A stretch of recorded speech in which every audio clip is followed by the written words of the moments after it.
push that rock with Simpson math. Let's sketch some functions. Well, let's sketch one function to help you sketch functions. But we want to sketch functions that meet certain conditions that are given to us. Like, for instance, what if we're given all these? This is an awful lot of conditions, but the derivative must be less than 0, and it doesn't give me an interval, so I guess for all the time. The value of the function at 1 must be 4. The value of the function at 3 must be 2. The limit of the function from the left as x goes to 1 from the left must be 5. The limit of the function as x goes to 1 from the right must be 4. The limit of the function as x goes to 3 must be 0. Wow, that's a lot. Let's set this aside and get a Cartesian plane and graph some things. Now, the things we need to notice is this means the function is decreasing. Function is decreasing because the derivative is less than 0. That means the derivative is negative, the slope is negative, the function is going down. This means there's a point at 1, 4. This means there's a point at 3, 2. So let's at least get the points. I like to start with the known values. I know that at 1, 4 there's a point, and I know that at 3, 2 there's a point. Okay, so I know that much. I also know that the function needs to be going down.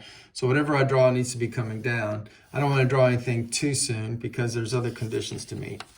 Another condition that I need to meet is the function should be going to 5 as the x values go to 1 from the left. So as we go to 1 from the left, the function should be going to 5. So in other words, the function does not approach this value.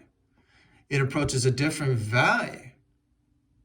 So I have a function that must be approaching some, I'll get a pencil out since I'm nervous to graph yet, but it's got to be going down. We know that because the derivative is negative. And then it's got to be approaching this as the x values go to 1 from the left. Now, as we go to 1 from the right, the x values approach 4. So coming from this other direction, they go to 4. But I can't draw it like this. Why can I not draw it coming down to 4? Well, because the derivative is negative, and if I draw something coming down to 4 from the right, well, then that's actually going from left to right, going up, and the derivative is negative, so I have to draw something going down. Okay, well, that's easy. I'll just draw something going down from there. Okay, but now as I go to, x values go to 1 from the right, it is going to 4, so that's good. So we've got this check, we've got this check, we've got this check, we've got this check. Now we need the limit of the function to be 0 as we go to 3, as the x values go to 3. So as the x values go to 3, so as the x values are closing in on 3 from both directions, the function should be going to 0. So it's not going, so in other words, it's not going to 2. It's going to 0. So I'll put an open dot here, and that means this has to be coming down like this, and coming from the other way, it has to be going, so there we go. So now I have the two one-sided limits. Those, we checked those off already. We have this limit, check that off. We have the 2 points, and it's always decreasing. So I think it's safe to graph. Now, is this the only right answer? Well, no. Okay, there's an infinite number of right answers. But does this answer have all the key characteristics that I was supposed to include in my graph? Yes, it does. F of 3 does equal 2.